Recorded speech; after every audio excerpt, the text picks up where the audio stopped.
అత్యుత్తమ ప్లేస్మెంట్స్ తో ఎంఎన్సీ కంపెనీలలో ఉద్యోగమే లక్ష్యమా? ఇంజనీరింగ్ చదవాలనే మీ పిల్లల కలని కేజీ రెడ్డి కాలేజ్ తో నిజం చేసుకోండి. గ్రేటర్ హైదరాబాద్ మున్సిపల్ కార్పొరేషన్ జీహెచ్ఎంసీని రాష్ట్ర ప్రభుత్వం 3గా విభజించింది. జీహెచ్ఎంసీతో పాటుగా Cyberabad municipal corporation, Malkajgiri municipal కార్పొరేషన్గా విభజిస్తూ ఈ రోజు ఉత్తర్వుల్ని జారీ చేసింది. జీహెచ్ఎంసీకి పాలక మండలికి నిన్నటితో గడువు ముగిసింది. ఈ నేపథ్యంలో ముందు నుంచి ఎక్స్పెక్ట్ చేశారు ఈ రోజు ఉత్తర్వులను జారీ చేస్తారని. ఈ 3 కార్పొరేషన్లకి విభజనతో పాటుగా కమిషనర్లను కూడా నియమించింది తెలంగాణ రాష్ట్ర ప్రభుత్వం. జీహెచ్ఎంసీ కమిషనర్గా ఆర్వి కర్నర్ను యథాతథంగా కొనసాగిస్తున్నారు. సిఎంసీకి అంటే సైబరాబాద్ మున్సిపల్ కార్పొరేషన్కి శ్రీజన, ఎంఎంసీ అంటే మల్కాజ్గిరి మున్సిపల్ కార్పొరేషన్కి వినయ్ కృష్ణారెడ్డిని కమిషనర్లుగా నియమిస్తూ ప్రభుత్వం ఉత్తర్వులు జారీ చేసింది. ఇక పాత గ్రేటర్ హైదరాబాద్ పరిధిలో ఉన్నటువంటి 150 డివిజన్లను ఇప్పుడు 300 డివిజన్లుగా మార్చారు. అంటే 150 డివిజన్లు డీలిమిటేషన్తో 243 డివిజన్లు అయ్యాయి. కలిసిపోయినటువంటి విలీనమైనటువంటి మున్సిపాలిటీలు, నగర పాలక సంస్థల పరిధిలో ఉన్నటువంటి 57 డివిజన్లు కలిసి ఇప్పుడు 300 డివిజన్లతో 3 కార్పొరేషన్లు ఏర్పాటయ్యాయి. మొత్తం 300 డివిజన్లకు విస్తరించినటువంటి జీహెచ్ఎంసీని రాష్ట్ర ప్రభుత్వం పరిపాలనా సౌలభ్యం, అధికార వికేంద్రీకరణ లక్ష్యాలతో 3 కార్పొరేషన్లుగా విడదీస్తున్నట్టుగా అనౌన్స్ చేసింది. ఈ నేపథ్యంలోనే ఉత్తర్వులు కూడా జారీ అయ్యాయి. జీహెచ్ఎంసీ యాక్ట్ 1955 సెక్షన్ 3/1 ప్రకారం జీహెచ్ఎంసీ, సిఎంసీ, ఎంఎంసీని ఏర్పాటు చేస్తున్నట్టుగా అనౌన్స్ చేశాయి. దీనికి సంబంధించి ఇప్పటికీ ఉన్నటువంటి విధులని, ఆ తర్వాత ఆఫీసులను కూడా అలాట్ చేస్తూ నిర్ణయం అయితే తీసుకున్నారు.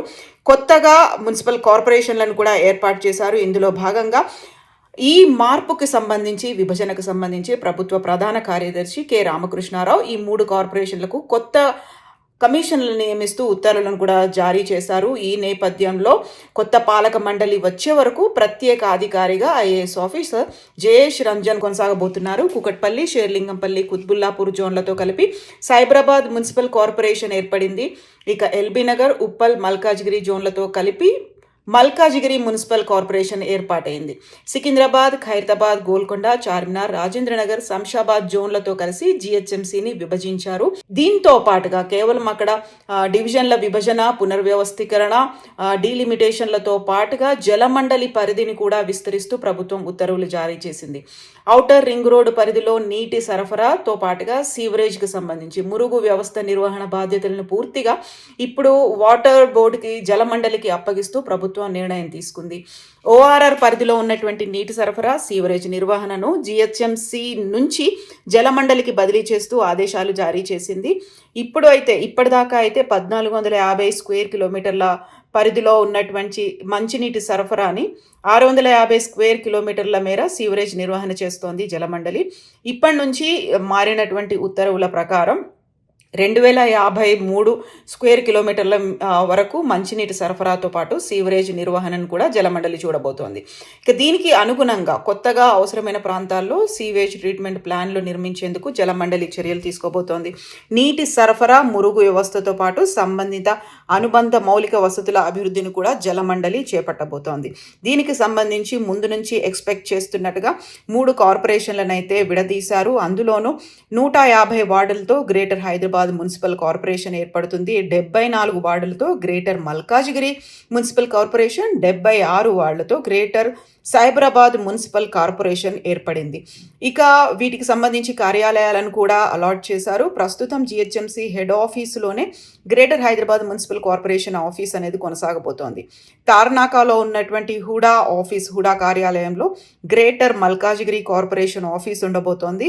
మాదాపూర్లో ఉన్నటువంటి నాక్ బిల్డింగ్లో గ్రేటర్ సైబరాబాద్ కార్పొరేషన్ ఆఫీస్ ఉండబోతోంది. దీనికి సంబంధించి చాలా క్లియర్గా ఏ డివిజన్లు, ఏ మండలాలు, నియోజకవర్గాలు ఎందులోకి వస్తాయి అనే దానికి సంబంధించి క్లియర్గా ఇందులో అయితే మెన్షన్ చేశారు. జిహెచ్ఎంసీ ఇచ్చినటువంటి ఉత్తర్వుల్లో అయితే, పాస్ చేసినటువంటి ఉత్తర్వుల్లో అయితే దీన్ని మెన్షన్ చేశారు. కార్పొరేషన్లతో పాటుగా ఆఫీసుల నియామకం, వీటితో పాటుగా ఎప్పుడు ఎలక్షన్స్ వస్తాయి అనేది ఇప్పటికైతే మెన్షన్ చేయకపోయినప్పటికీ ఈరోజు జరుగుతున్నటువంటి మున్సిపాలిటీలు, కార్పొరేషన్ల ఎన్నికల నేపథ్యంలోనూ ఈరోజు దీని మీద రావడం, అందులోనూ పర్టికులర్గా ఈ కార్పొరేషన్ల విభజన శాస్త్రీయంగా జరగలేదు అనేటువంటి మాటని ప్రతిపక్షాలు ముందు నుంచి కూడా చెప్తూ వస్తున్నాయి. సజావుగా సాగలేదు, సరిగా శాస్త్రీయబద్ధంగా సైంటిఫిక్గా జరగలేదు అనే మాటను కూడా ప్రతిపక్షాలు చెప్తూ వస్తున్నాయి. దీంతో పాటుగా ఈ డీలిమిటేషన్ల ప్రక్రియ జరుగుతున్నప్పుడు, పునర్విభజన జరుగుతున్నప్పుడే సికింద్రాబాద్ జిల్లాను ఏర్పాటు చేయాలి అనేటువంటి ఒక వాదన కూడా వచ్చింది. దానికి సంబంధించి ఎలాంటి ప్రస్తావన కూడా లేదు. దీంతో పాటుగానే పాత హైదరాబాద్ ఏదైతే ఉందో, ఓల్డ్ హైదరాబాద్ ఏదైతే ఉందో దాన్నంతా కూడా డివైడ్ చేయకుండా జిహెచ్ఎంసీ పరిధిలోనే ఉంచడం ఎంఐఎంకు లాభం చేకూరేలా ఉంది అనేటువంటి విమర్శలు, అనుమానాలు కూడా వ్యక్తం చేసింది బీజేపీ. దీంతో పాటుగా చేవెళ్ల లాంటి నియోజకవర్గాన్ని తీసుకెళ్లి చార్మినార్లో కలపడం ఏంటి అనే వాదనని కూడా అక్కడ ఉన్నటువంటి ఎంపీ కొండా విశ్వేశ్వరరెడ్డి గతంలోనే వెలిబుచ్చారు. ఈ నేపథ్యంలోనే ట్యాక్సులు కట్టేటువంటి చేవెళ్ల ప్రజలు అసలే ట్యాక్సులు కట్టని చార్మినార్ ప్రజలతో ఎలా కలుపుతారు అనేటువంటి మాటని కూడా వాళ్ళు వ్యక్తం చేశారు. దీంతో పాటుగా శాస్త్రీయంగా జరగాల్సినటువంటిది జరగలేదు అనేటువంటి వాదన కూడా వినిపిస్తోంది. ఎట్ ద సేమ్ టైం విభజన ప్రక్రియ ఏదో ఒక పార్టీకు అనుకూలంగా ఉండేలా ఉంది అనేటువంటి మాట కూడా వినిపిస్తున్నారు. ఈ నేపథ్యంలోనే గతంలోనే జిహెచ్ఎంసీని విభజించాలి అనేటువంటి ఒక ఆలోచనని టీఆర్ఎస్ పార్టీ, బీఆర్ఎస్ ప్రభుత్వం చేసినప్పటికీ కూడా 10 ఏళ్ల పాటు ఉమ్మడి రాజధానిగా హైదరాబాద్ ఉండాలి అనేటువంటి నిబంధన విభజన సమయంలో ఉంది కాబట్టి దాని తర్వాత ఆలోచించవచ్చు అనుకున్నారు. ఈ నేపథ్యంలోనే ఇప్పుడు కాంగ్రెస్ పార్టీ దానికి సంబంధించినటువంటి నిర్ణయం అయితే తీసుకుంది. ఇప్పుడు ఉత్తర్వులను కూడా జారీ చేసింది. మరి ఎలక్షన్స్ ఎప్పుడు జరుగుతాయి, ఎప్పుడు పెట్టబోతోంది, షెడ్యూల్ ఎప్పుడు ఉంటుంది అనేది తెలియదు. ఈ నేపథ్యంలోనే ఈ మున్సిపాలిటీలు, కార్పొరేషన్లకు సంబంధించి 13వ తారీఖు రిజల్ట్స్ అనేవి రాబోతున్నాయి. ఈరోజు రాష్ట్ర వ్యాప్తంగా జరుగుతోంది మున్సిపాలిటీలకి ఎలక్షన్స్. అందుకని 13వ తారీఖున రిజల్ట్స్ వచ్చిన తర్వాత జిహెచ్ఎంసీతో పాటుగా వరంగల్, ఖమ్మం మున్సిపల్ కార్పొరేషన్లకు సంబంధించి ఎన్నికలు ఉండబోతాయా, లేకుంటే విడివిడిగా పెడతారా, జిహెచ్ఎంసీ 3 కార్పొరేషన్లని కలిపి పెడతారా అనేది ఆ తర్వాత మాత్రమే తెలుస్తుంది అనే అంచనాలు వినిపిస్తున్నాయి. నిజంగా ప్రస్తుతం ఉన్నటువంటి సమాజం దేనికి ప్రయారిటీ ఇస్తుంది? ఆర్థిక సంబంధాల చుట్టూ మాత్రమే తిరుగుతోంది. మళ్ళీ ఎన్నికలంగానే చాలా విరక్తి కలుగుతున్నాం. మంచి అనిపిస్తుంది కదా, లేడీస్ కూడా ఛాలెంజింగ్ జాబ్స్ చేసినప్పుడు చాలా బాగుంటది. ట్రాఫిక్ అసిస్టెంట్స్ గా నియమించిన ట్రాన్స్జెండర్స్ అందరితో సాల్యూట్ చేయించుకుంటున్నారు. ఫుడ్ డెలివరీ ఇవ్వటానికి వెళ్ళినటువంటి డెలివరీ బాయ్ అనిల్ పై కళ్ళ ముందు